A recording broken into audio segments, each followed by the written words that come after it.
దేవుడు నన్ను అనవసరంగా పుట్టించలేదు అనేది ఫస్ట్ తెలుసుకో. దేవుడు నన్ను అనవసరంగా బాధకు అప్పగించలేదు.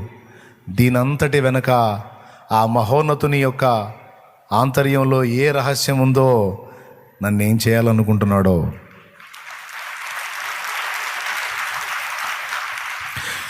అడుగడుగున పయనంలో, అవమానపు హేళనలో, నొప్పించే మాటలతో మనసు నలిగి ఉన్నావా?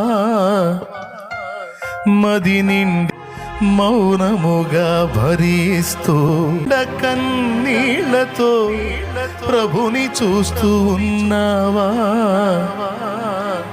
నువ్వు నమ్మిన దేవుడు నిన్ను మరచిపోడెన్నడు.